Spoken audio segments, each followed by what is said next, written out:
শাবান মাস, মাশাআল্লাহ। শাবান মাস শুরু হওয়ার মধ্য দিয়ে রমাদানের সেই দিন গণনা যেহেতু শুরু হয়েছে, এজন্য আমরা আজ সার্থক রমাদানের 11টি পূর্ব প্রস্তুতি নিয়ে কথা বলবো ইনশাআল্লাহ তাআলা। আল্লাহ সুবহানাহু ওয়া তাআলা কোরআনে কারীমে বলেছেন, ওয়ালাউ আরাদুল খুরুজ লা আ'আদ্দু লাহু উদ্দাহ। কিছু লোক নবী করিম সাল্লাল্লাহু আলাইহি সাল্লাম যখন তাবুকের যুদ্ধে অংশগ্রহণ করবার জন্য ডাক দিয়েছিলেন, তারা সেই যুদ্ধে শামিল না হয়ে মদিনায় অবস্থান করেছিল। এর মধ্যে অনেকেই নানা রকমের অজুহাত, নানা রকমের আপত্তি, নানা রকমের বিভিন্ন কারণ দর্শিয়ে তারা এই যুদ্ধ থেকে পিছপা হয়েছিল। আল্লাহ রাব্বুল আলামিন কোরআনে কারীমে আয়াত নাযিল করে তাদের সেই ঘড়িমসির আসল কারণ উল্লেখ করেছেন। আল্লাহ সুবহানাহু ওয়া তাআলা বলেছেন, ওয়ালাউ আরাদুল খুরুজ লা আ'আদ্দু লাহু উদ্দাহ। যদি সত্যি আল্লাহর রাহে জিহাদের ময়দানে যাওয়ার সদিচ্ছা তাদের থাকতো, তাহলে তারা আগে থেকে প্রস্তুতি গ্রহণ করত। যারা নানা রকম অজুহাত দাঁড় করাচ্ছে, এদের আসলে তাবুকের জিহাদে শামিল হওয়ার সেই সদিচ্ছাই ছিল না। যদি সদিচ্ছা থাকতো, আগে থেকে তারা প্ল্যান, প্রোগ্রাম, পরিকল্পনা সেগুলো তারা করত। ঠিক একইভাবে রমজান মাসের যে ইবাদতের বিশাল বড় অপার সম্ভাবনা আমাদেরকে দান করেছেন, এই সম্ভাবনাকে কাজে লাগাতে হলে তার জন্য যথাযথ প্রস্তুতি গ্রহণ করা জরুরি। আমাদের দেশে বেশিরভাগ মুসলমান রমাদান মাস আসলে আমরা কম বেশি নেকামলের চেষ্টা করি, কিন্তু রমাদানের অনেক আগে থেকে যে আমাদের যথাযথ পূর্ব প্রস্তুতি গ্রহণ করার কথা, দুর্ভাগ্যজনকভাবে সেই প্রস্তুতি যথাযথভাবে আমরা বেশিরভাগ লোক গ্রহণ করি না। যার ফলে রমাদান আসে, রমাদান চলে যায়, আবার রমাদান মাস আসে, আবার চলে যায়। আমাদের তেমন কোনো পরিবর্তন হয় না, আমাদের মধ্যে তেমন কোনো চেঞ্জ আসে না, আমাদের জীবনের ভিতরে তেমন কোনো দৃশ্যমান পরিবর্তন চোখে পড়ে না। এজন্য সম্মানিত ভাইরা আমার, রমাদানকে যদি আমরা যথাযথভাবে কাজে লাগাতে চাই, তাহলে যথাযোগ্য প্রস্তুতি এখন থেকে, শাবান থেকেই আমাদের গ্রহণ করতে হবে। প্রিয় নবী সাল্লাল্লাহু আলাইহি সাল্লাম বলেছেন, ইন্নাল্লাহা ইউহিব্বু ইযা আমিলা আহাদুকুম আমালান আন ইউতকিনাহ। আল্লাহ রাব্বুল আলামিন বান্দা যে কোনো কাজ করলে সেটা যদি ইতকানের সাথে করে, দৃঢ়তার সাথে করে, উত্তম উপায়ে করে, যথাযথভাবে করে, সে কাজটা যদি করার মতো করে, তো আল্লাহ তাআলা সেটাকে পছন্দ করেন এবং ভালোবাসেন। আমরা যদি রমাদান মাসে সিয়াম এবং কিয়াম, রোজা এবং তারাবি, অন্যান্য আমল ইবাদত বন্দিগি গতানুগতিকভাবে করে শেষ করি, আমরা যদি দায় সারাভাবে শেষ করি, তাহলে এটা আল্লাহ তাআলার প্রিয় পাত্রে আমাদেরকে শামিল করবে না। আর যদি রমাদানের প্রত্যেকটি ইবাদত বন্দিগি এটা হয় ইতকানের সাথে, এটা হয় দৃঢ়তার সাথে, এটা হয় সুন্দরতম উপায়ে, এটা হয় যথাযথভাবে, তাহলে সেই ইবাদত আমাদেরকে আল্লাহর প্রিয় পাত্রে পরিণত করবে ইনশাআল্লাহ। প্রিয় ভাইরা আমার, রমাদান মাসের সেই ইবাদত বন্দিগিগুলোকে যথাযথভাবে করবার প্রয়োজনেই আগে থেকেই আমাদের যথাযথ প্রস্তুতিও থাকতে হবে। কারণ কথায় আছে, যে কোনো কাজের যথোপযুক্ত এবং প্রয়োজনীয় প্রস্তুতি গ্রহণ করা মানে হলো সেই কাজটির অর্ধপূর্ণতা। যে কোনো কাজ প্রস্তুতি যত ভালো হয়, কাজটা তত ভালো হয়। প্রস্তুতি যত নরমাল হয়, খারাপ হয়, কাজটা তত খারাপ হয়। এই জন্য আমরা রমাদান মাসকে যদি অর্থবহ এবং আমাদের লাইফ চেঞ্জিং ইবাদতের মৌসুম হিসাবে, সিজন হিসাবে গ্রহণ করতে চাই, তাহলে এখন থেকে তার জন্য আমাদের সুনির্দিষ্ট প্ল্যান, পরিকল্পনা থাকতে হবে, প্রস্তুতি থাকতে হবে। আল্লাহ রাব্বুল আলামিন আমাদের সবাইকে সেই তৌফিক দান করুন। এই যে রমাদান আসছে আর কয়দিন পর, কারা কারা এই রমাদানকে সবচেয়ে সুন্দরভাবে ব্যবহার করতে চান, একটু হাত তোলেন। আল্লাহ রাব্বুল আলামিন আমাদের সবার হাতগুলো কবুল আর মঞ্জুর করুন, আমিন। আল্লাহ আমাদেরকে রমাদানকে সর্বোচ্চ ভালোভাবে ব্যবহার করার তৌফিক দান করুন। ভাইরা আমার, এই রমাদান মাস আসার বহু আগে থেকেই আমাদের সোনালী যুগের স্বর্ণ মানবেরা যারা ছিলেন, মুহাম্মদুর রাসূলুল্লাহ সাল্লাল্লাহু আলাইহি ওয়াসাল্লামের হাতে গড়া সাহাবা একরাম, সাহাবীদের শিষ্যত্ব পাওয়া, সান্নিধ্য পাওয়া, তাদের সান্নিধ্যের সৌরভে স্নিগ্ধ হওয়া সেই তাবেঈগণ, তারা রমাদানের যথেষ্ট আগে থেকে সুনির্দিষ্ট প্ল্যান, প্রোগ্রাম করে প্রস্তুতি গ্রহণ করতেন। একজন প্রখ্যাত তাবেঈ আছেন, সাহাবীদের শিষ্যত্ব পেয়েছেন এরকম একজন তাবী আছেন, যার নাম ছিল মুআল্লা ইবনে ইয়াজিদ। তিনি বলেছেন, সালাফ বা পূর্বসূরিগণ অর্থাৎ সাহাবী তাবেঈগণ তারা রমজানের 6 মাস আগে থেকে, রমজান আসার 6 মাস আগে থেকে আল্লাহর কাছে দোয়া করতেন, রোনাজারি করতেন, কান্নাকাটি করতেন এই মর্মে যে আল্লাহ রমজান মাস পর্যন্ত আমার হায়াত বাড়িয়ে দাও, আমি যেন রমজান পাই, রমজানকে যেন সুযোগকে যেন কাজে লাগাতে পারি, রমজানের সুবর্ণ সুযোগ যেন আমার হেলায় হারিয়ে না যায়, সেজন্য আল্লাহর কাছে আগে থেকে এই নিয়ামত প্রাপ্তির জন্য দোয়া করতেন। আর রমজানের পরে বাকি যে 6 মাস, এই 6 মাস তারা দোয়া করতেন, আল্লাহ রমজানে যে সমস্ত আমল ইবাদত, যে সমস্ত নেক আমল বন্দেগী আপনি করার তৌফিক দিয়েছেন, সেগুলো যেন আপনি মেহেরবানি করে কবুল এবং মঞ্জুর করেন, অ্যাকসেপ্ট করেন, আপনি যেন সেগুলোকে গ্রহণ করে নেন, সেজন্য 6 মাস তারা দোয়া করতেন। তাহলে দেখা গেল সালাফে সালেহিন তাদের কাছে রমজান এত গুরুত্বপূর্ণ ছিল যে রমজানের আগের 6 মাস এবং পরের 6 মাস রমজান ভাবনায় তারা সবসময় ডুবন্ত ছিলেন, নিমজ্জিত ছিলেন, এর মধ্যেই তারা সবসময় মগ্ন থাকতেন।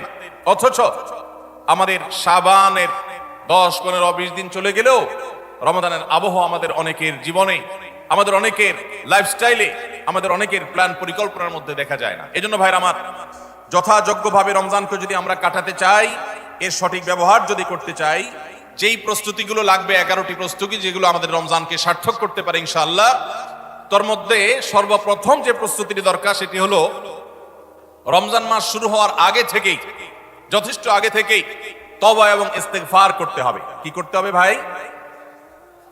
তওবা ইস্তেগফার কেন করবেন? তওবা ইস্তেগফার তো সারা বছরের রুটিন আমল। রমাদানকে কেন্দ্র করে রমজান মাসকে যদি আপনি সঠিকভাবে ব্যবহার করতে চান, তাহলে কেন আপনাকে তওবা ইস্তেগফার করতে হবে? কারণ হলো তওবা এবং ইস্তেগফার এর মাধ্যমে আমরা আল্লাহর রহমতের উপযুক্ত হব। মক্কার মসজিদুল হারামের ইমাম শেখ আব্দুর রহমান আস-সুদাইস হাফিজাহুল্লাহ, তার কাছে সৌদি আরবের কিছু যুবকরা এসেছিলেন, এসে বললেন, শেখ, প্রতি বছর রমজান আসলেই আমরা অনেক প্ল্যান প্রোগ্রাম করি, অনেক কোরআন খতম দিব, অনেক নেক আমল করব, দোয়া রোনাজারি করব, দান সাদাকা করব, দুর্ভাগ্যজনক ভাবে সেটা আমাদের আর রমজান মাসে করা হয় না। আফসোস করতে করতে রমজান মাস পার হয়ে যায়। আপনি আমাদেরকে পরামর্শ দিন, কেন আমাদের প্রতি বছর জীবনে রমজান আসে অথচ সেটা সঠিক ব্যবহার করতে পারি না? তখন শেখ সুদাইস তাদেরকে বলেছিলেন, রমজান মাসে ইবাদত বন্দেগী করতে পারা এটা আল্লাহর নিয়ামত, এটা আল্লাহর অনুগ্রহ, এটা আল্লাহর রহমত। যে রমজান পেয়েও ইবাদত করতে পারলো না সে তো হতভাগা, কপাল পোড়া। এই হতভাগ্যের কাতারে সাধারণত সেই মানুষগুলোই পড়ে যারা আল্লাহর রহমতের উপযুক্ত না। আমরা নানাবিধ অপরাধে, নানাবিধ গুনাহ করে, নানাবিধ নাফরমানি করে আল্লাহর রহমতের উপযুক্ততা আমরা হারিয়ে ফেলেছি, যার কারণে রমজানের ইবাদতের তৌফিক হয় না। এই জন্য তিনি তাদেরকে নসিহা করেছিলেন যে আমি তোমাদেরকে উপদেশ দিচ্ছি, রমজান আসার আগে থেকেই আগের যে সমস্ত গুনাহ খাতা হয়েছে, যে সমস্ত নাফরমানি হয়েছে, আল্লাহর অবাধ্যতা হয়েছে, সেগুলোর জন্য চোখের পানি ফেলে রোনাজারি করে আল্লাহর কাছে ক্ষমা চাও। আল্লাহর কাছে ক্ষমা চেয়ে যদি আগের সবগুলোকে ভ্যানিশ করতে পারো, তাহলে আল্লাহর কাছে রহমতের উপযুক্ত হবে। বিষয়টা অনেকটা হালখাতার মতো। আপনার আগের দেনা দায় সব যখন পরিশোধ করে দিয়েছেন, নতুন করে আবার আপনি ধার করার, বাকিতে নেওয়ার উপযুক্ততা আপনার অর্জন হবে। ঠিক একইভাবে আমাদের নানা নাফরমানের কারণে আল্লাহর রহমত থেকে আমরা দূরে সরে গেছি। লানত অর্থাৎ রহমত থেকে দূরে সরে যাওয়া, এটার উপযুক্ত হয়ে গেছি অনেকে। এই জন্য ভাইরা, এখন থেকে রমাদানের প্রস্তুতির নিয়তে আল্লাহর কাছে তওবা করা, গুনাহ মাফ চাওয়া, ইস্তিগফার করা, জীবন পরিবর্তন করবার সংকল্প করা, এটা হবে আমাদের রমাদানের প্রথম প্রস্তুতি। চেষ্টা করব তো ইনশাআল্লাহ। প্রতিদিন যখনই তৌফিক হয় আল্লাহর সাথে একটু কথা বলবেন, আল্লাহ আমার সমস্ত গুনাহগুলো মাফ করে দিন, আমার নাফরমানি মাফ করে দিন, আমাকে আপনি ক্ষমা করে দিন। আমি যদি আপনার রহমতের জন্য কোনো কারণে অনুপযুক্ত হয়ে যাই, আমার কোনো বদবখতির কারণে, আমার কোনো কৃতকর্মের কারণে, তো আপনি সেগুলো মাফ করে দিন। এই যে দোয়া, এই দোয়া আপনাকে রমাদানে আল্লাহর ইবাদত বন্দেগী করার, আল্লাহর কাছে রোনাজারি করার, আল্লাহর কাছে ভালো আমল নিবেদন করার যে তৌফিক, এটার উপযুক্ত করে দিবে ইনশাআল্লাহ। তাহলে রমাদানের প্রস্তুতির প্রথমটি আমরা পেয়ে গেলাম, সেটা হলো আগের গুনাহ খাতাগুলো থেকে ইস্তিগফার করা, তওবা করা, ফিরে আসা, এর মধ্য দিয়ে রমাদানে ইবাদতের জন্য নিজেকে প্রস্তুত করব ইনশাআল্লাহ। চেষ্টা করা যাবে না ইনশাআল্লাহ?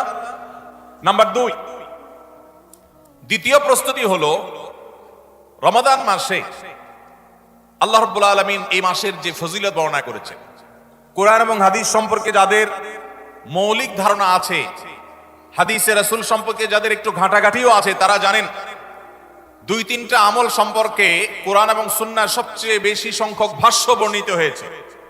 সবচেয়ে বেশি সংখ্যক, এত ফজিলতের, এত তাৎপর্যের, এত মর্যাদার হাদিস আর অন্য আমল সম্পর্কে সাধারণত দেখা যায় না।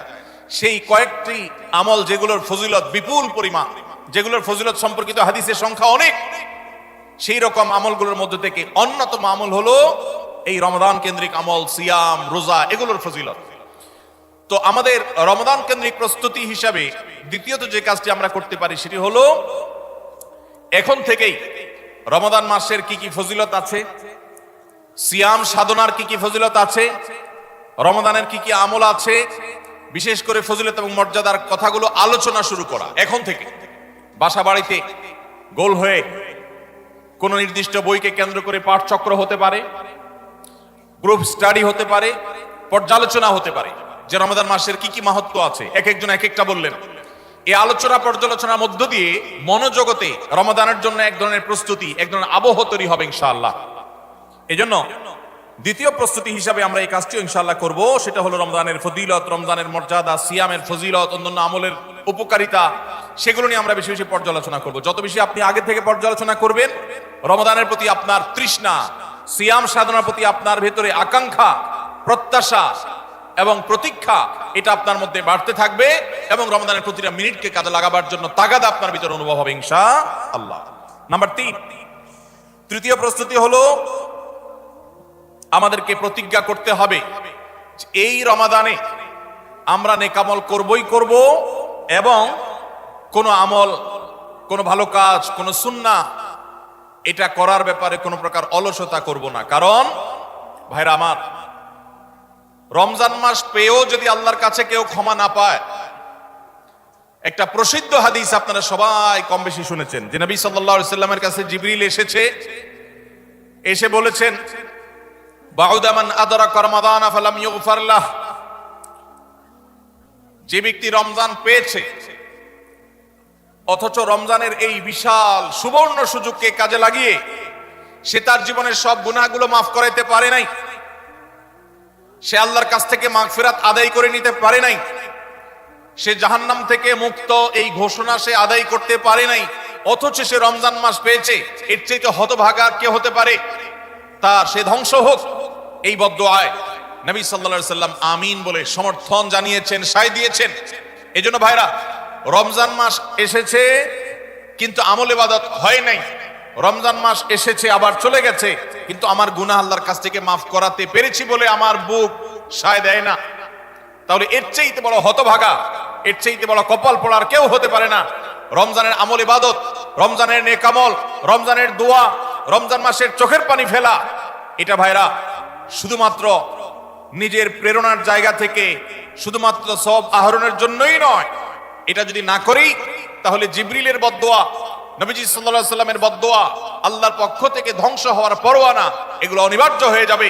এই কথা চিন্তা করে এখন থেকে রমাদান কেন্দ্রিক প্রস্তুতির অংশ হিসাবে আমাদেরকে প্রতিজ্ঞা করতে হবে, এইবারের রমাদানের প্রতিটা দিন আমি আল্লাহর কাছে চোখের পানি ফেলে একটা নির্দিষ্ট সময় কান্নাকাটি করব, আমার গুনাহ খাতাগুলোকে মাফ করাবো, জাহান্নামীদের তালিকা আমার নাম যদি কোনো কারণে যেয়ে থাকে আমি এমন ভাবে রোনাজারি করব, এমন ভাবে ইস্তেগফার করব, এমন ভাবে চোখের পানি ফেলবো, একান্তে নীরবে আল্লাহর সাথে কথা বলবো যেন আমার সমস্ত গুনাহগুলো মাফ হয়, জাহান্নামীদের তালিকা থেকে যেন আমার নাম কেটে যায়। এর জন্য ভাইরা এখন থেকে প্রতিজ্ঞাটা করতে হবে। প্রস্তুতি হলো কাজ হবে রমজানে, কিন্তু প্রতিজ্ঞা হবে এখন থেকে যে আমি কোনোভাবে এইবারের রমজানের সুযোগ আর হাতছাড়া করব না ইনশাআল্লাহ। তাহলে 3 নম্বর হলো যে রমজান কেন্দ্রিক সমস্ত আমলগুলো করব, আল্লাহর কাছে তওবা ইস্তেগফার করে নিজের গুনাহগুলোকে মাফ করায় ছাড়বো, জাহান্নাম থেকে মুক্তি তথা নাজাত এটা নিজের করে নেব, এই মর্মে প্রতিজ্ঞাটা এখন থেকে যেই কয়দিন রমজান আসতে সময় আছে প্রতিদিন আমাকে নবায়ন করতে হবে।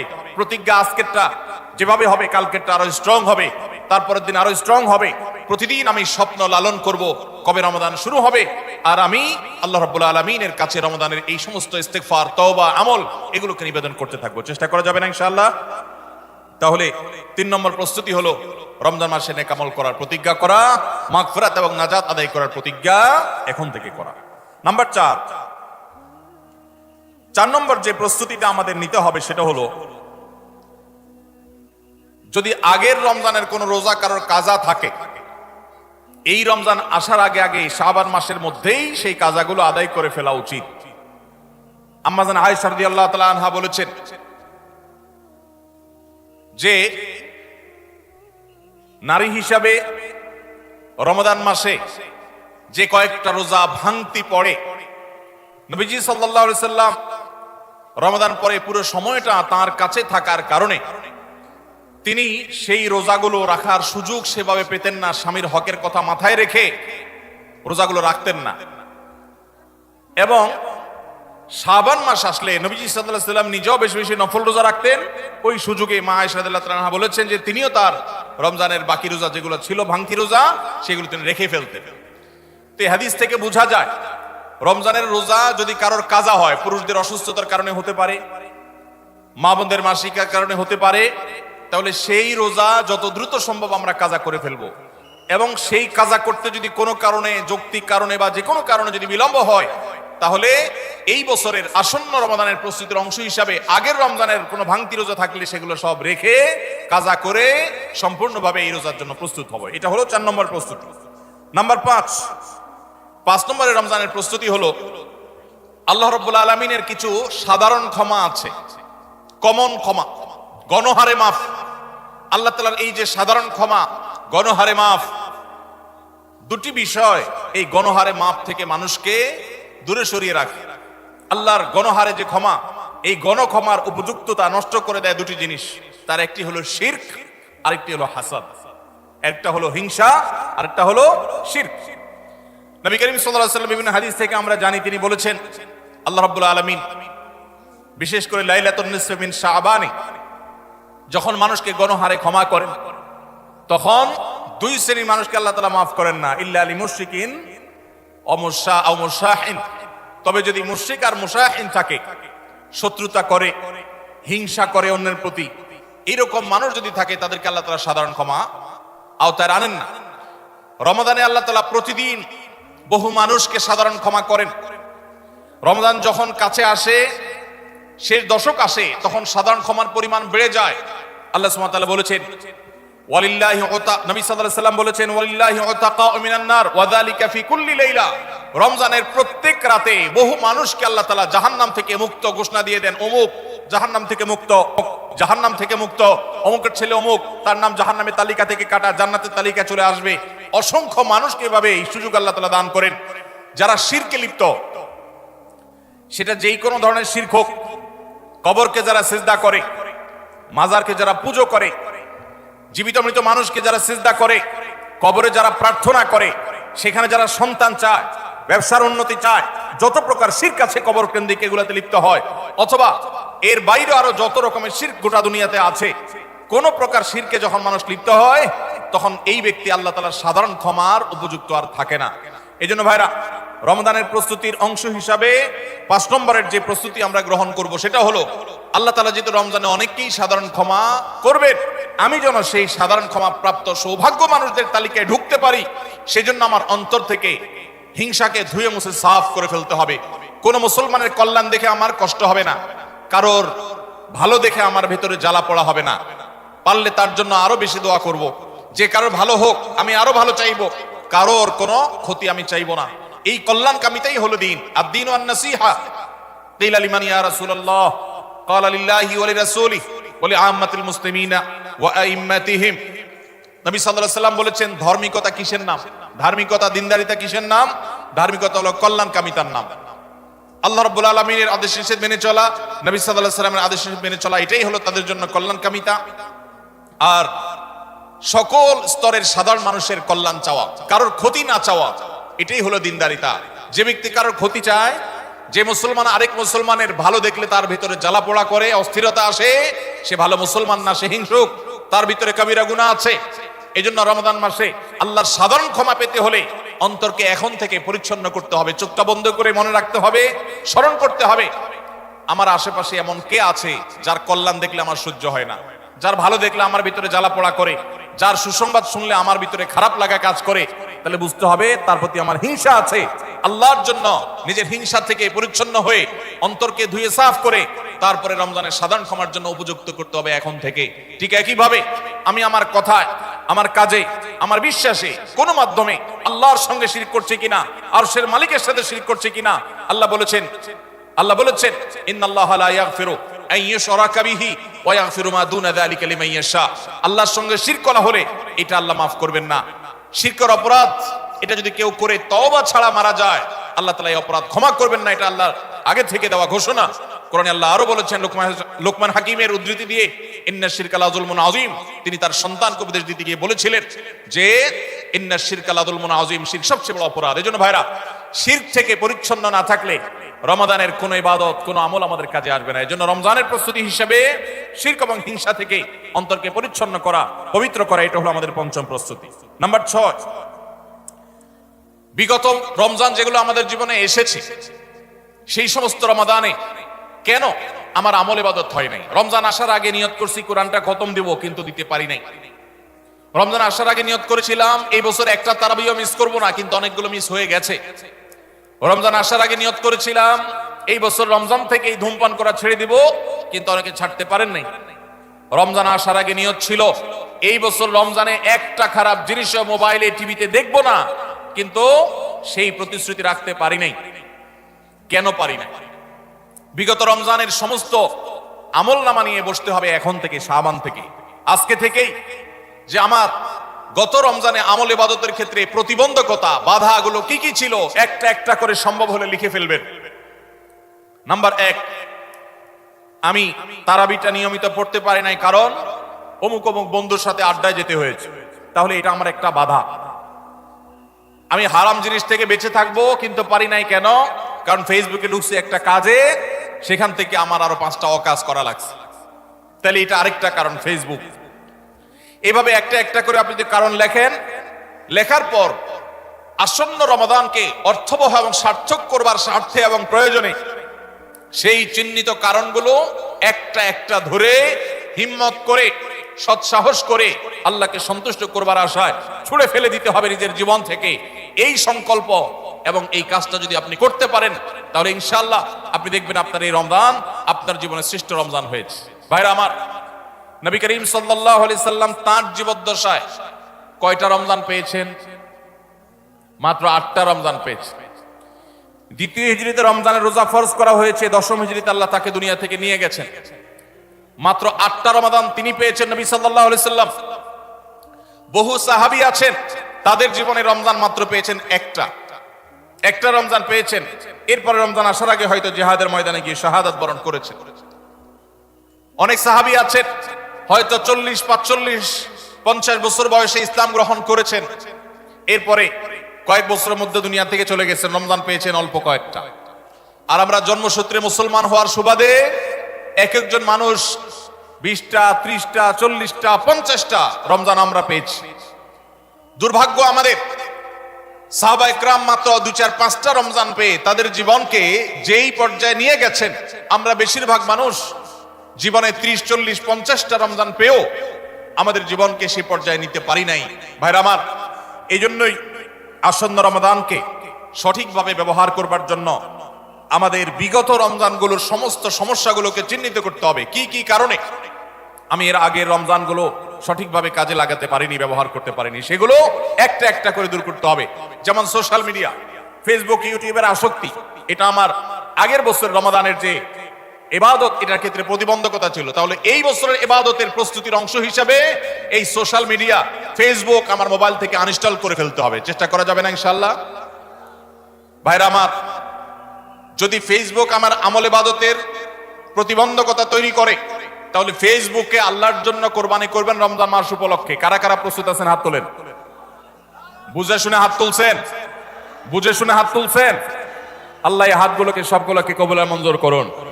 যুবক ভাইয়েরা, আপনারা ফেসবুক মোবাইল থেকে আনইনস্টল করার নিয়ত করছেন, এটার মানে কিন্তু আপনারা এক একজন আল্লাহর রাহে কোরবানি হওয়ার নিয়ত করছেন। প্রস্তুত আছেন তো ইনশাআল্লাহ? নিজেদের কোরবানি করার জন্য প্রস্তুত আছেন তো ইনশাআল্লাহ? আল্লাহ তাআলা আমাদেরকে তৌফিক দান করুন।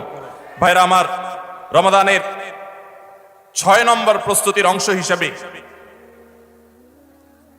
যে কাজটি করতে হবে বলছিলাম, সেটা হলো আমাদের সমস্যাগুলো কি কি হয়েছে সেগুলো চিহ্নিত করে সেগুলো দূর করতে হবে। আর 7 নম্বর প্রস্তুতির অংশ হিসাবে আমরা যেটি করব সেটা হলো রমাদান কেন্দ্রিক সমস্ত আহকাম এবং মাসাইল, বিধিবিধানগুলো আমাদের শিখে ফেলতে হবে। এটা রমজানের প্রস্তুতি। আমাদের দেশে অনেক মসজিদে ইমাম সাহেবরা তালিম করেন রোজা ভঙ্গের কারণ কি, রোজা মাকরুহ হওয়ার কারণ কি, রোজার জন্য ক্ষতিকর বিষয়গুলো কি কি, এগুলো রমজান মাসে বিভিন্ন নামাজের পরে তালিম করেন। এটা একটা ভালো চেষ্টা, কিন্তু এই কাজটা যদি আমরা শাবান মাস থেকে নিজস্ব উদ্যোগে করি সেটা হবে আরো ভালো চেষ্টা। কথা কি বুঝে আসছে ভাই? তাহলে রমজান আসার আগে থেকেই আমরা মাসাইলের তালিম, মাসাইলের শিক্ষা, জ্ঞান অর্জন, রমজানের বিধিবিধানগুলো আমরা জানার চেষ্টা করব। এটা হবে পার্ট অফ প্রিপারেশন ফর রমাদান। রমজানের জন্য প্রস্তুতির অংশ হিসাবে আমাদের এখন থেকে রমজান এবং সিয়ামের মাসাইলগুলো জানতে হবে। আল্লাহ আমাদের সবাইকে আমলের তৌফিক দান করুন। 8 নম্বর হলো রমজানে যে আমলগুলো করবেন এখন থেকে সেগুলোর ওয়ার্ম আপ এবং রিহার্সেল শুরু করে দিবেন, প্রস্তুতি শুরু করে দিবেন, চর্চা শুরু করে দিবেন। কারণ মানুষ দাঁড়ানো অবস্থায় হঠাৎ করে জোরে দৌড় দিতে পারে না। একটা গাড়ি সেটা দাঁড়ানো অবস্থায় হঠাৎ করে 100, 150, 110, 20 গতিতে চলতে পারে না। প্রথম 10-20 হয়, এরপরে 40-60 হয়, এরপর আস্তে আস্তে 100 বা 110-20 হয়। এই জন্য রমাদান মাসে যদি আপনি বিপুল পরিমাণ ইবাদত করতে চান, অনেকে আছেন অপেক্ষা থাকেন রমজানের চাঁদ উঠলে সব শুরু করব। এদের দ্বারা জীবনে কিছুই হয় না। যারা আসলেই রমজানে কিছু করতে চায় তারা এখন থেকে শুরু করবে। রমজানে আমরা রোজা রাখবো, নবী সাল্লাল্লাহু আলাইহি ওয়াসাল্লাম শাবান থেকে নফল রোজা রাখার অভ্যাস শুরু করতেন। রমজানে আমরা দোয়া করব, এখন থেকে দোয়ার রিহার্সেল শুরু করা, প্রস্তুতি শুরু করা। যে কোনো গুরুত্বপূর্ণ কাজের আগে মহড়া শুরু হয়, তারপরে মূল কাজ শুরু হয়। এই জন্য শাবান মাস থেকে আমাদের প্রস্তুতি চলতে হবে। চেষ্টা করা যাবে না ইনশাআল্লাহ? তাহলে 8 নম্বরের প্রস্তুতি হলো যেই আমলগুলো রমজানে করব সেগুলোর রিহার্সেল, সেগুলোর প্রস্তুতি, ওয়ার্ম আপ এখন থেকে শুরু হবে।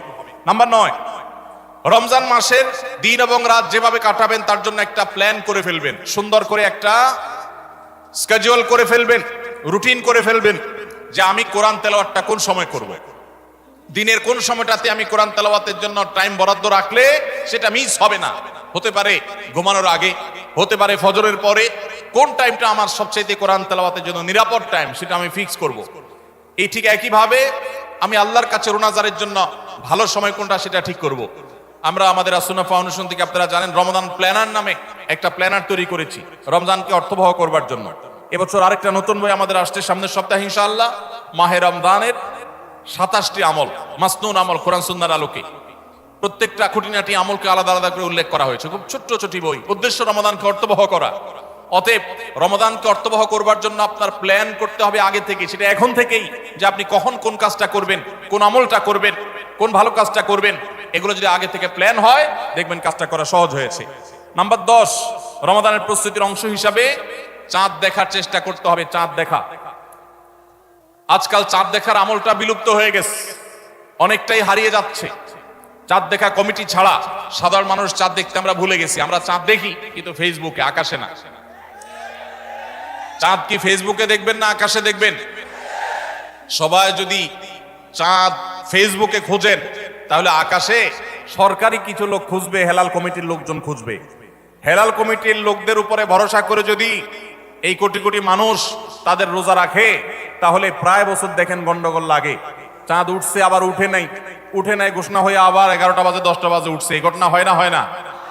এই ঘটনা এই জন্য হয় যে আমরা সবাই চাঁদ দেখার দায়িত্বটা পালন করি না। নবীজি বলেছেন সুমু লিরুইয়াতিহি ওয়া আফতিরু লিরুইয়াতিহি, তোমরা রোজা রাখো চাঁদ দেখে, আবার ঈদও করো চাঁদ দেখে।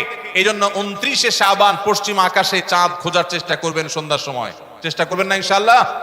চেষ্টা করে যদি চাঁদ দেখতে নাও পারেন তারপর আপনি সওয়াব পাবেন। আর যদি চাঁদ দেখেন তাহলে দোয়া করবেন আল্লাহুম্মা আহিল্লাহু আলাইনা বিল ইয়ুমনি ওয়াল ঈমান ওয়াস সালামাতি ওয়াল ইসলাম রব্বি ওয়া রাব্বুকাল্লাহ। হে আল্লাহ, এই চাঁদকে আপনি বরকত এবং ঈমান দিয়ে আমার জন্য পরিপূর্ণ করে দিন।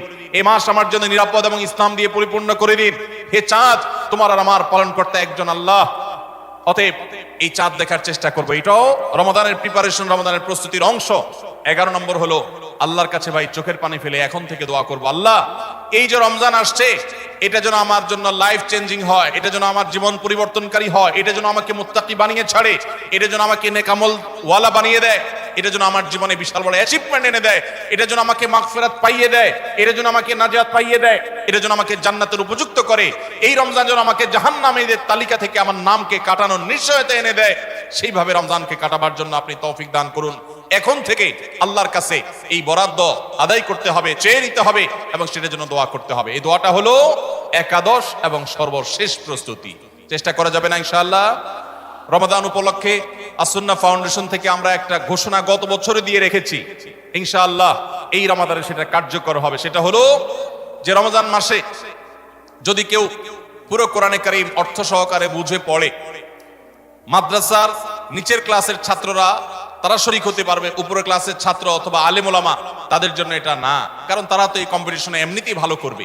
এটা আমাদের সাধারণ শিক্ষিত ভাইদের জন্য, স্কুল কলেজের ভাইদের জন্য, সর্বস্তরের নারী পুরুষ, দেশে বিদেশে প্রবাসে থাকা সব মানুষদের জন্য উন্মুক্ত।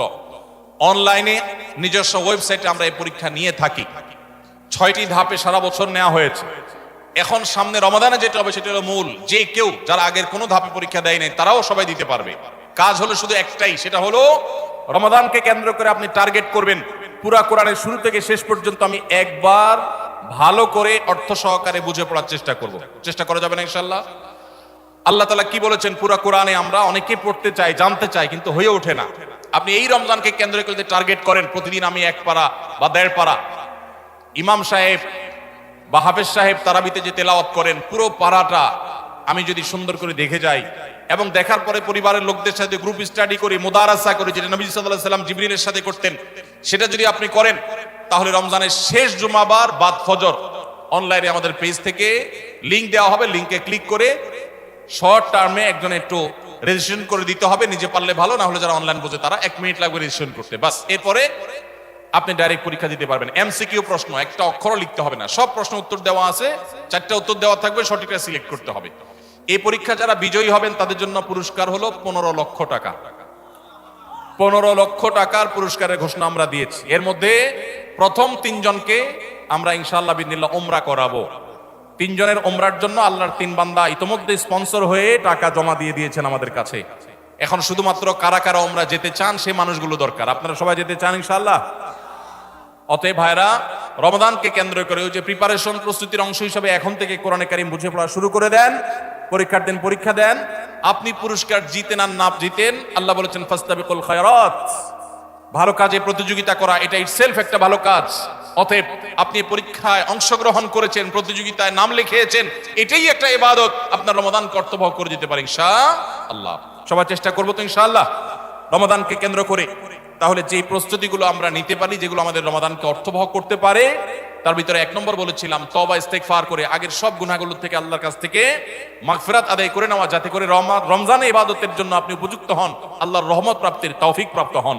অনেক সময় গুনাহগুলো ইবাদতের ক্ষেত্রে বাধা হয়, গুনাহের কারণে আল্লাহর ইবাদতের তৌফিক হয় না। নাম্বার 2, আল্লাহ রাব্বুল আলামিন রমাদানের এবং সিয়ামের যে ফজিলতের কথা বলেছেন, নবীজি সাল্লাল্লাহু আলাইহি ওয়াসাল্লাম যেসব ফজিলতের কথা বলেছেন, মর্যাদা, মাহাত্ম্য, তাৎপর্যের কথা বলেছেন, এগুলো আলোচনা, পর্যালোচনা এগুলো এখন থেকে শুরু করা। আপনার অফিসে, বাসায় বিভিন্ন রকমের হাদিস, রমাদানের ফজিলত, সাহারি ইফতারের ফজিলত, গুনাহমুক্ত থাকার ফজিলত, তাকওয়া চর্চার ফজিলত, রমজানের আমল, এগুলো এখন থেকে জানাশোনা শুরু করে দেন। এখন থেকে এটা রিহার্সাল শুরু করেন। রমাদানকে অর্থবহ করবার জন্য আমরা রমাদান প্ল্যানার করেছি। রমাদানকে অর্থবহ করবার জন্য আমরা কোরআন তারাবির সালাতে কোরআনের বার্তা বই করেছি। রমজানকে অর্থবহ করার জন্য আমাদের আরেকটা বই আসছে, মাহে রমজানের 27 আমল। এই সব আয়োজন কিভাবে রমজানকে সুন্দরভাবে কাটানো যায় সেজন্য এখন থেকে আপনি ফজিলতের হাদিসগুলো জানেন, আলোচনা করেন, দেয়ালে দেয়ালে নিজের বাসায় লাগায় রাখেন এবং বারবার দেখেন, পর্যালোচনা করেন, আবহ তৈরি হবে ইনশাআল্লাহ। নাম্বার 3, তৃতীয় প্রস্তুতি হলো এইবারের রমাদানে যে কোনো ভাবে মাগফিরাত আদায় করে ছাড়বো আল্লাহর কাছ থেকে। জাহান্নামীদের তালিকা আমার নাম থেকে থাকলে এটা কাটায় ছাড়বো, এই মর্মে প্রতিজ্ঞা করা, এটাও প্রিপারেশন। এখন থেকে নিয়ত করা যে এই রমজানটা অর্ডিনারি রমজান হবে না, এই রমজানটা শুধু সাহারি আর ইফতার আর তারাবি এই 3 জিনিসের নাম হবে না, এটা একটা অর্থবহ রমজান হবে। একটা নাফরমানি আমি করব না, একটা গুনাহ আমি করব না। এখন থেকে প্রতিজ্ঞা করতে হবে নিজের সাথে নিজে, প্রতিদিন নিজের সাথে নিজের বোঝাপড়া ফাইনাল করতে হবে, এটা প্রস্তুতি। নাম্বার 4, বিগত রমাদানের যদি কোনো রোজা কাজা হয়ে থাকে সেগুলো সব আদায় করে শেষ করতে হবে শাবানের মধ্যে। নাম্বার 5, শিরক, এবং হাসাদ, হিংসা, এগুলোর কারণে আল্লাহর সাধারণ ক্ষমার উপযুক্ততা মানুষ হারিয়ে ফেলে। সেগুলো থেকে মুক্ত থাকার প্রতিজ্ঞা করে মুক্ত থাকার জন্য চেষ্টা করতে হবে এখন থেকে, যে শিরক থেকে থাকলে জীবনে কখনো সেই শিরক থেকে মুক্ত হওয়া, অন্তরে কার প্রতি হাসাদ থাকলে সেটাকে দূর করা, তার কল্যাণকামী হওয়া, এগুলোর মধ্য দিয়ে রমজানে যে সাধারণ ক্ষমা হবে তার জন্য যে উপযুক্ততা তৈরি করা, এটাও রমজানের প্রস্তুতির অংশ। নাম্বার 6, বিগত রমজানগুলোতে কোন কোন কারণে আমার আমল হয় না, কোন দোস্তের কারণে, কোন বন্ধুর কারণে, কোন গ্রুপের কারণে, কোন অ্যাপসের কারণে, কোন ফেসবুকের কারণে, সেগুলো একটা একটা করে এই রমজানে যেন জীবনে না থাকে সেগুলা ছিন্ন করার জন্য প্রস্তুতি নেওয়া। নাম্বার 7, রমজানের মাসলা মাসাইল গুলো জানা, এটাও রমজানের প্রস্তুতির অংশ, এখন থেকে সেটা করা। 8 নম্বর হলো রমজানে যে আমল করতে চান এখন থেকে সেগুলো শুরু করে দেন। তেলাওয়াত করা, অনেক সালাফ শাবান মাস থেকে প্রচুর তেলাওয়াত করা শুরু করতেন, নবীজি শাবান মাস থেকে নফল রোজা শুরু করতেন। এগুলো হলো আগে থেকে প্রস্তুতি এবং মহড়া। রমজানে যা করবেন, দান সদকা করবেন, এখন থেকে লিস্ট করেন, তালিকা শুরু করে দেন, টাকা পয়সা শুরু করে দেন, এগুলো হলো পার্ট অফ প্রিপারেশন। 9 নম্বর হলো রমজান কিভাবে কাটাতে চান তার একটা রুটিন করে ফেলেন, দিন রাত 24 ঘন্টার রুটিন। বাচ্চাদের, ফ্যামিলির অনেক ধরনের আমল আছে রমজানকে কেন্দ্র করে, যেগুলো হারিয়ে গেছে আমাদের সমাজ থেকে। রুটিন করেন এবং ইলম অর্জন করার চেষ্টা করেন। নাম্বার 10, চাঁদ দেখার চেষ্টা করতে হবে, এটাও রমজানের প্রস্তুতির অংশ। আর 11 নম্বর হলো আল্লাহর কাছে দোয়া করতে হবে, আল্লাহ যেন আমাদেরকে রমজানের রোজাকে যথাযথভাবে আদায় করার তৌফিক দান করেন। চেষ্টা করা যাবে তো ইনশাআল্লাহ। আল্লাহ রাব্বুল আলামিন আমাদের সবাইকে রমজানকে সর্বোচ্চ কাজে লাগাবার, সর্বোত্তম ব্যবহার করবার তৌফিক দান করুন। সবাই চেষ্টা করবো তো ইনশাআল্লাহ। ভাইরা আমার, জীবনে রমজান হতে পারে এটাই শেষ, সেই চিন্তা করেই আমাদেরকে রমাদানকে ইস্তেকবাল করতে হবে, অভ্যর্থনা জানাতে হবে। এটাকে শেষ রমজান ধরেই প্রিপারেশন নিতে হবে, আগাইতে হবে। এইবার যদি সুযোগ মিস হয়, হয়তো আর সুযোগ আমার কাছে আসবে না, সেই চিন্তা করেই করতে হবে। তাহলে ইনশাআল্লাহ এই রমাদানে অর্থবহ কিছু করা সম্ভবপর হবে। আমরা সবাই সেজন্য যার যার জায়গা থেকে সচেষ্ট হব আগে থেকেই। এবং মনে রাখবেন, আবারও বারবার বলছি যে নবী সাল্লাল্লাহু আলাইহি সাল্লামের সেই হাদিসটি মাথায় রাখতে হবে। রমজান মাসটা আমল করে, ইবাদত করে কিছু কামাইতে পারলাম ভালো, না কামাইতে পারলাম তেমন কোনো ব্যাপার না। ব্যাপারটা সেরকম না।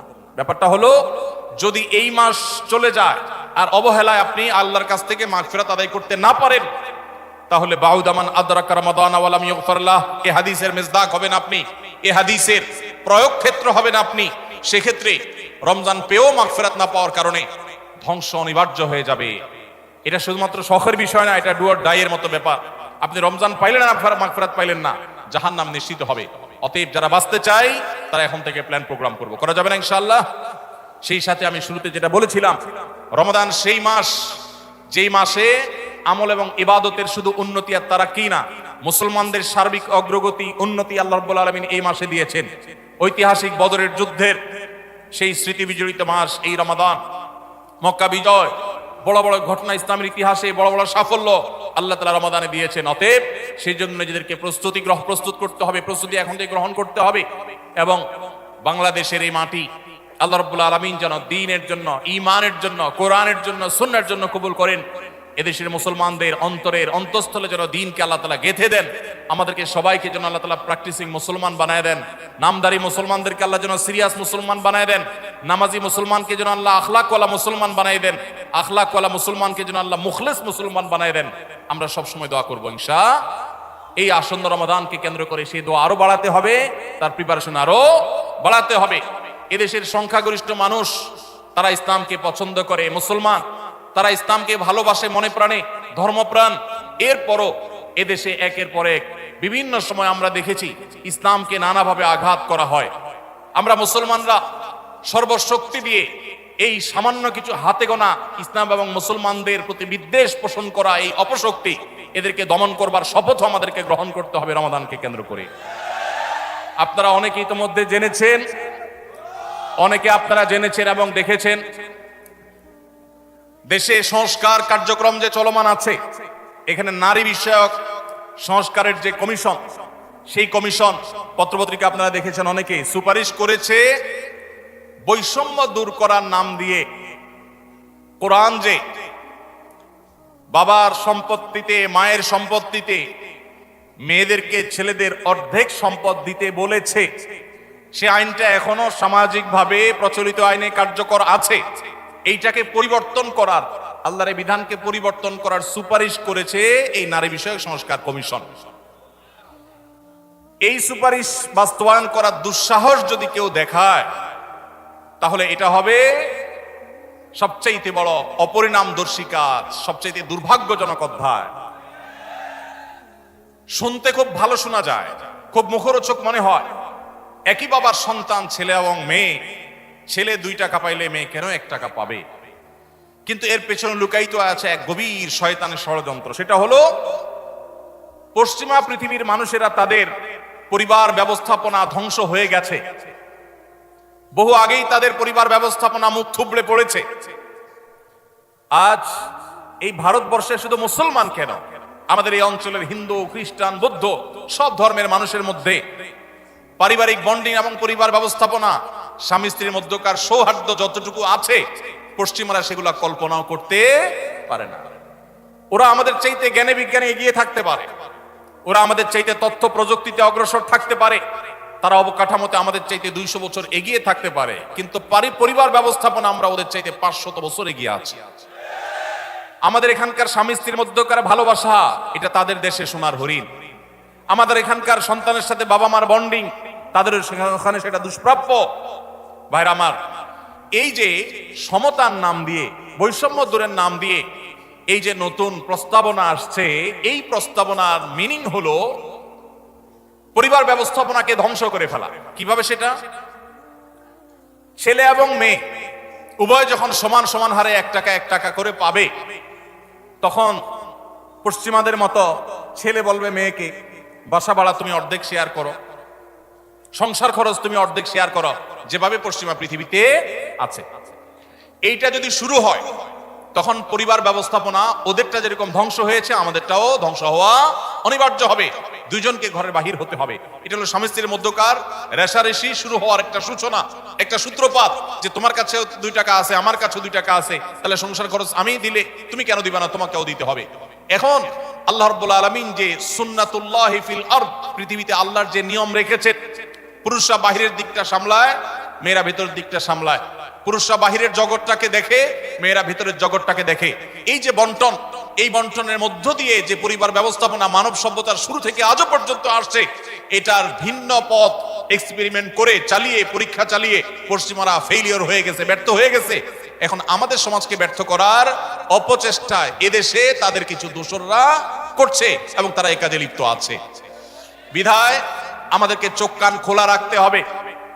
কোরআনে কারীমের আইন, কোরআনে কারীমের বিধান এমনিতেই তো নাই, যে 2-1টা সমাজের খাঁজে ভাজে আছে, এগুলাকে ধুয়ে পরিষ্কার করার যে শয়তানের ষড়যন্ত্র, নীল নকশা, এটা ইনশাআল্লাহ এদেশের মানুষ বাস্তবায়ন করতে দিবে না। এদেশের মানুষ দিনকে যতটা ভালোবাসে, ফু মেরে, তুড়ি মেরে সংস্কারের নামে আল্লাহর দেওয়ার সেই বিধান, এটাকে উড়িয়ে দেয়া হবে, আর সাধারণ মানুষ চুপচাপ বসে থাকবে। এটা বোকার স্বর্গে বসবাস করা ছাড়া আর কিছুই নয়। এমনিতেই কোরআনের কোন আইন, কোন বিধান, আল্লাহর আদেশ বা নিষেধ, মুসলিম অধ্যুষিত দেশ হিসাবে, ধর্মপ্রাণ মানুষদের দেশ হিসাবে, সেটা আমাদের আইনে, সংবিধানে এমনিতেই স্থান পাচ্ছে না। যেগুলো আছে 2-1টা, সেগুলো মুছে পরিষ্কার করার এই ষড়যন্ত্র এদেশের প্রত্যেকটা মুসলমান রুখবে ইনশাআল্লাহ। ভাইরা আমার, এই জন্য আমাদেরকে চোখ কান খোলা রাখতে হবে, আমাদেরকে সতর্ক থাকতে হবে। তবে সেই সাথে আমাদের এও মাথায় রাখতে হবে, মা বাবার সম্পদে বোনদের অধিকার, এটাকে আমরা অনেক পুরুষরা বঞ্চিত করছি, তাদেরকে অধিকার দিচ্ছি না। যেটুকু কোরআন বলেছে সেটুকুর বাস্তবায়ন হলেই সমাজ শান্তিতে পরিপূর্ণ হয়ে যাওয়ার কথা, কিন্তু সেটা বাস্তবায়ন করার নাম নাই, সেটাকে পরিবর্তন করার বরং চেষ্টা চলছে। ভাইরা আমার, আল্লাহ রাব্বুল আলামিন আমাদেরকে নারী পুরুষের মধ্যে সমতা বিধান করতে বলেন নাই, ন্যায্যতা বিধান করতে বলেছেন। কি করতে বলেছেন? সমতা। ইসলাম সমতার কথা বলে না, ন্যায্যতার কথা বলে। সব সময় সমতা মানুষের ন্যায্যতাকে নিশ্চিত করে না, সব সময় সমতা মানুষের ন্যায্যতাকে নিশ্চিত করে না। এই জন্য ইসলাম ন্যায্যতা কথা বলেছে। ন্যায্যতা এটা থাকতে হবে, সমতা থাকা জরুরি নয়। আল্লাহ আপনাকে একটা ছেলে দিছে, একটা মেয়ে দিছে। ছেলেটার জ্বর হয়েছে, তাকে নাপা খাওয়াইছেন 103 ডিগ্রি জ্বর। মেয়েটার শরীরে কোনো জ্বর নাই, সুস্থ মানুষ, তাকে বলতেছেন তুমিও তো আমার ঘরে জন্ম নিয়েছ, 1 পাতা নাপা কিনেছি, ছেলেটাকে খাইয়েছি একটা, তুমিও তো ভাত খাইছো, এখন একটা নাপা তুমিও খাও, না হলে তো আমার ভয় হয় যে আমি সমতা বিধান করলাম না। কি বলেন? ছেলের জ্বর হয়েছে, তাকে নাপা খাওয়াইছেন, এখন সমতা যদি বজায় রাখতে হয় তাহলে মেয়েকেও কি করা লাগবে? নাপা খাওয়ানো। এক ছেলের বয়স 20, তার জন্য যে সাইজের জামা কিনেছেন আরেকজনের বয়স 10, সমতা বিধান করতে হলে তার জন্য একই সাইজের জামা কিনতে, একই সাইজের জামা যদি কিনেন তাহলে সেটা কি ইনসাফ হবে না বেইনসাফ হবে?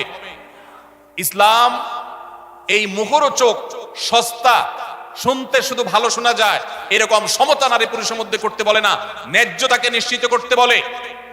আপনি কোথাও আপনার ছেলে মেয়েদেরকে কোনো ভালো কিছু দেখাবার জন্য নিয়ে গেছেন, দুইজন ছেলে বা একজন ছেলে একজন মেয়ে গেছে, একজন বড় একজন ছোট, একটু হবে। আল্লাহ রাব্বুল আলামিন কোরআন এবং হাদিসের আলোকে আমাদের জীবনকে, আমাদের সমাজকে, আমাদের দেশকে, আমাদের পরিবারকে সবকিছুকে ঢেলে সাজাবার তৌফিক আমাদেরকে দান করুন। আমাদেরকে কোরআন এবং হাদিসকে ধারণ করতে হবে, রমাদান কর্তব্য করতে হবে।